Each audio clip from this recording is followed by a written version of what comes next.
Satnam, thank you all so much for attending the group meditation event on June 17th, 2020.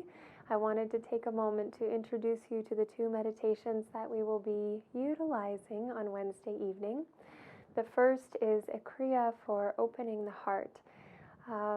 In part, I chose this Kriya because it's very easy in times of great stress, in times of feeling very isolated, to start to contract the energy and to collapse the energy field. And as I was meditating on what to present in our session on Wednesday, this is the strongest one that came up.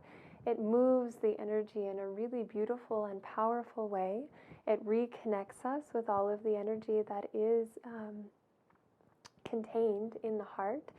And the flows of the energy from the lower chakras to the upper chakras must move through the heart. And so it's really essential that we keep this area open.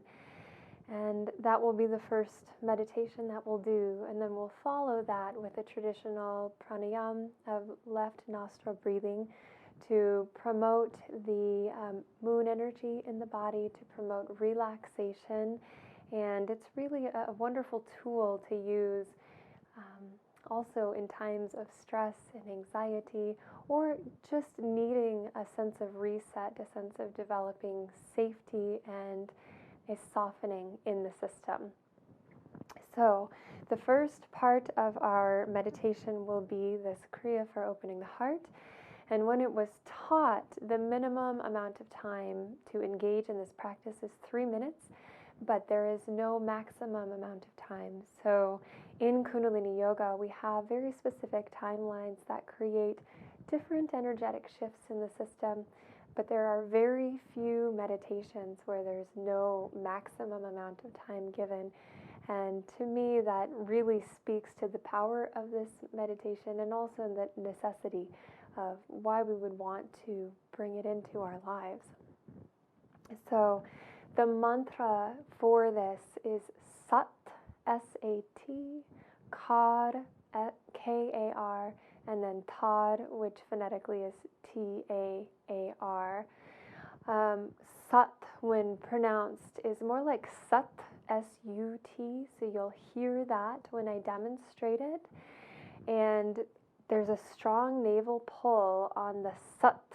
So the navel point is a position in the body that contains the energy of all of the nadis. So every time we engage in pumping the navel, every time we're speaking, we want to engage the navel just a little bit to activate all of the energy that's possible in the physical field, and then that, of course, moves out through the energetic field.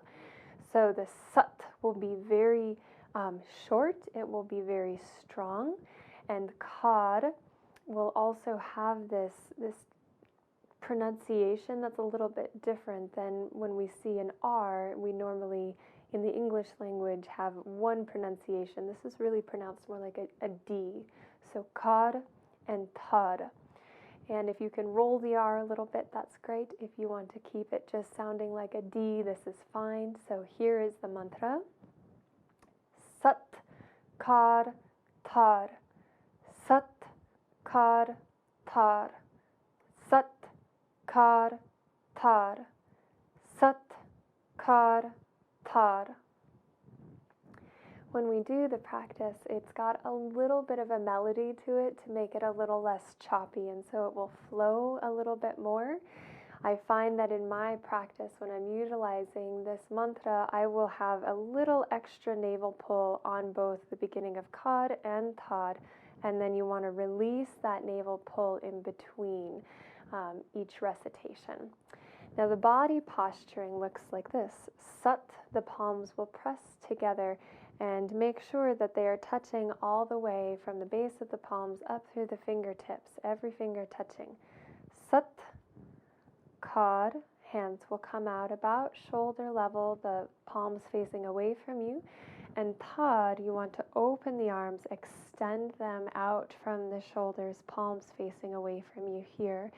And then you'll sweep the arms forward, come back into this position where the hands are in prayer pose in front of the heart. So Sat, KarTaar, sweeping forward.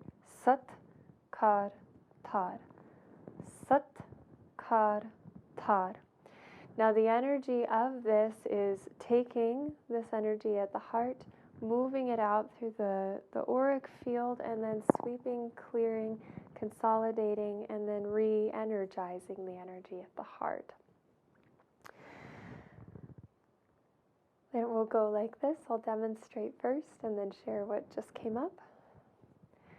Sat, KarTaar, Sat, KarTaar, Sat, KarTaar, Sat, KarTaar, Sat, KarTaar, Sat, KarTaar, Sat, KarTaar, Sat, KarTaar, Sat, KarTaar, Sat, KarTaar, Sat, KarTaar, Sat, KarTaar.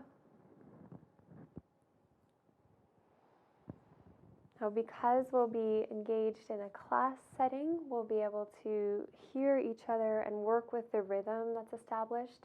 If you decide to do this practice on your own, the only caution that I will offer to you just to be aware of is keeping the rhythm really stable, really steady. In group settings, I've watched large groups really feel the energy, and it's very invigorating. And then they'll start to move and chant way too fast. So in our class on Wednesday, we'll all work together to make sure that the rhythm is really sustainable, it's very gentle and beautiful and doesn't become overwhelming. But if you're practicing on your own, just notice if you start to get out of breath, if you start to feel the energy really getting excited in the body, let yourself slow down and come back to a more rhythmic pattern with the mantra and the body posturing. The second part of our meditation will be left nostril breathing, and the traditional yogic mudra that's involved when doing any sort of alternate nostril or blocking the nostril is this position. I tend to be more comfortable blocking the right nostril and just letting my palm rest against my face. And then, of course, for this, we'll have our eyes closed. We'll make sure that our positioning of the body is lined up so that all of the energy flows are available. And then we'll breathe long, slow, and deep through the left nostril.